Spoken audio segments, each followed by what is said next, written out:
नमस्कार भाइयों और बहनों। स्वागत है आपका जंगली मेडिसिन में। आज मैं आपको एक ऐसी दिव्य वनस्पति के बारे में बताने जा रहा हूं जो सिर्फ शरीर के रोग नहीं मिटाती, बल्कि त्वचा से लेकर मन तक को शुद्ध कर देती है। ये बूटी दिखने में भले ही साधारण लगे, लेकिन इसने असाध्य कुष्ठ रोगियों को भी ठीक किया है, वो भी बिना किसी आधुनिक दवा के। जी हाँ भाइयों और बहनों, आज हम बात करेंगे बावची की। पर जरा रुकिए, आयुर्वेद में इसे केवल बावची नहीं कहा गया। इसका संस्कृत नाम है सौमराजी, कृष्णभला, कालमेशिका, चंद्रलेखा, सुप्रभा और कई जगह कुष्ठनाशिनी भी कहा गया है। इस नाम में ही इसका रहस्य छिपा है, जो कुष्ठ यानी चर्म रोग का नाश करे। अंग्रेजी में इसे प्रोसेलिया कोरिलीफोलिया कहा जाता है और हिंदी में बावची या बकुची। ये पौधा लगभग 3 से 5 फीट ऊंचा होता है। इसके बीज छोटे, भूरे काले और हल्की खुशबू वाले होते हैं। इसी बीज में बसता है इसका असली बल, जिसे हमारे आयुर्वेदाचार्यों ने रसायन की श्रेणी में रखा है। अब बात करते हैं इसकी प्रकृति और गुणों की। आयुर्वेद के अनुसार बावची का रस कड़वा, तिक्त और मधुर है। वीर्य उष्ण यानी शरीर में अग्नि तत्व को प्रबल करता है और विपाक कटु, पाचन के बाद भी तीक्ष्णता बनाए रखता है। इसका स्वभाव कफ और वातहर तथा पित्तवर्धक माना गया है। गुणों में यह रुचिकारक, भूख बढ़ाने वाली, दीपनीय, अग्निवर्धक, सारक यानी मल प्रवर्तन कराने वाली, कफ निसारक, रक्तशोधक और धातु परिवर्तक कही गई है। इसका प्रभाव यानी प्रभावः है कुष्ठनाशनम यानी त्वचा के रोगों का समूल नाश। आचार्य चरक ने चरक संहिता ने कहा है, कुष्ठनाशिनी सौमराजी पवनक कफहरमृता, मतलब यह वात और कफ को दूर करती है और कुष्ठ रोगों में अमृत समान है। अब जरा इसके मुख्य रोगनाशक गुणों को समझिए। ये हृदय के लिए हितकारी है, श्वास और दमा में उपयोगी है, प्रमेह यानी मधुमेह के प्रारंभिक रूप, कृमि यानी आंतों के कीड़े और ज्वर में लाभ देती है। सबसे खास, ये त्वचा के रोगों में वरदान है।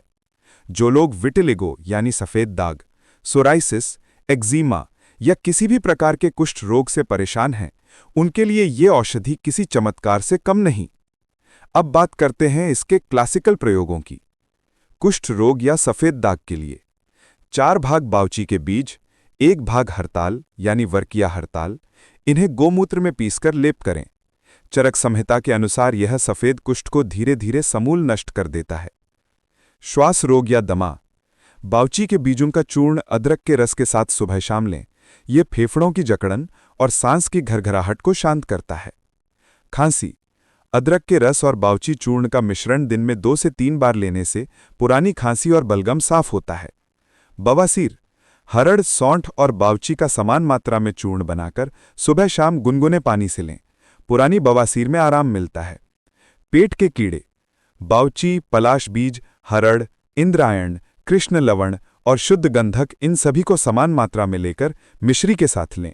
आंतों के कीड़े नष्ट होते हैं। बहरेपन में सफेद मूंगफली और बावची को समान मात्रा में लेकर चूर्ण बनाएं, दूध के साथ लें। धीरे धीरे सुनने की क्षमता बढ़ती है। महिलाओं में बांझपन, मासिक धर्म के बाद स्नान करके बावची बीजों के तेल को रुई के फोहे से योनि में लगाएं। इससे गर्भाशय की शुद्धि होती है और गर्भधारण की संभावना बढ़ती है।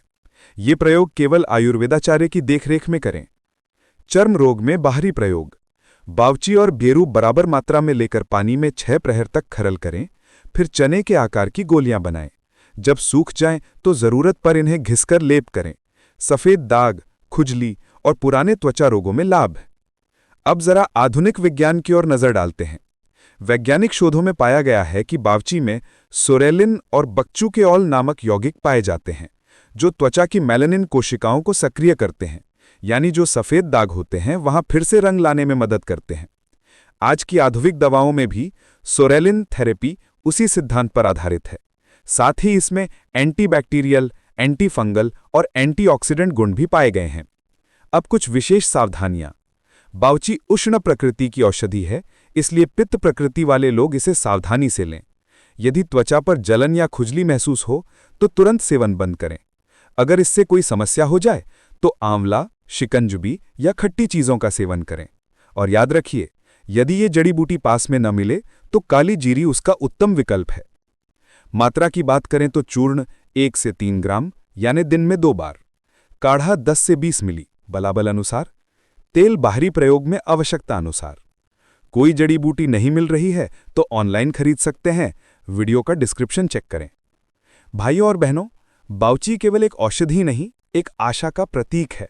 ये उस मिट्टी की देन है जहां ऋषि मुनि साधना करते थे और प्रकृति से सीधा संवाद करते थे। इसका हर बीज अपने भीतर जीवन की लौ लिए बैठा है। बस सही तरीके से उपयोग करो, प्रकृति स्वयं तुम्हारे शरीर में संतुलन स्थापित कर देगी। तो मित्रों, उम्मीद करता हूं कि ये जानकारी आपके काम आएगी। अगर वीडियो अच्छी लगी हो तो लाइक करें, अपने अपनों तक शेयर करें और अगर चैनल पर नए हैं तो सब्सक्राइब करना न भूलें। उम्मीद करता हूं कि ये जानकारी आपके जीवन में आयुर्वेद का प्रकाश लाएगी।